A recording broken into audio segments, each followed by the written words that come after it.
আজকে আমরা জানব কবি ফরুক আহমেদকে নিয়ে, যার প্রশংসা যেমন আছে তেমনি আছে বিতর্ক।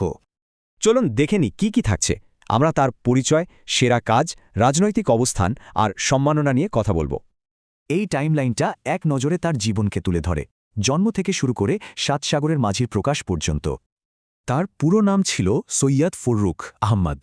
১৯১৮ সালে মাগুরায় জন্ম। দাদি আদর করে ডাকতেন রমজান। তাকে বলা হতো মুসলিম রেনেসান্সের কবি, কারণ তার লেখায় ইসলামী ঐতিহ্য আর জাগরণের কথা উঠে আসত। সাহিত্য ছাড়াও তিনি কিন্তু সাংবাদিকতা করেছেন, মাসিক মোহাম্মদী পত্রিকার সম্পাদক ছিলেন, কাজ করেছেন ঢাকা বেতারেও। এবার আসা যাক তার শ্রেষ্ঠ কীর্তিতে, সাত সাগরের মাঝি, যা তাকে ব্যাপক খ্যাতি এনে দিয়েছিল। এই কাব্যের মূলে ছিল মুসলিম জাগরণের চেতনা, তাই এতে প্রচুর আরবি ফার্সি শব্দ ব্যবহার হয়েছে। এই বইয়েরই এক বিখ্যাত কবিতা পাঞ্জেরি, ফার্সি এই শব্দের রূপক অর্থ হল পথ দেখানো নেতা। শুধু কাব্যগ্রন্থই নয়, তিনি কাব্যনাট্য থেকে শুরু করে শিশুতোষ বইও লিখেছেন। তার কাজের পরিধি ছিল বিশাল। শিশুদের জন্য লেখা পাখির বাসা বইটির জন্য তিনি আন্তর্জাতিক স্বীকৃতিও পান, ইউনেস্কো পুরস্কার।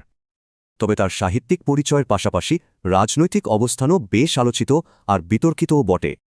দেখুন, বাংলাদেশের ইতিহাসের দুটি গুরুত্বপূর্ণ সময়ে তার অবস্থান ছিল একদম বিপরীতমুখী।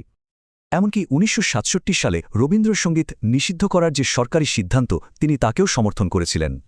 এত সব বিতর্কের পরেও কিন্তু তার সাহিত্য প্রতিভার স্বীকৃতি মিলেছে বারবার বিভিন্ন পুরস্কারের মাধ্যমে। গুরুত্বপূর্ণ বিষয় হল মৃত্যুর পর তিনি পান ২১শে পদক, যা দেশের অন্যতম বড় সম্মাননা।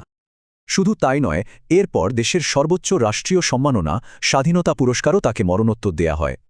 এসব স্বীকৃতি প্রমাণ করে ৪০-এর দশকে তিনি ছিলেন বাংলা সাহিত্যের অন্যতম শক্তিমান একজন কবি। এখান থেকেই প্রশ্নটা আসে, শিল্পীর কাজ কি তার রাজনৈতিক পরিচয়কে ছাপিয়ে যেতে পারে?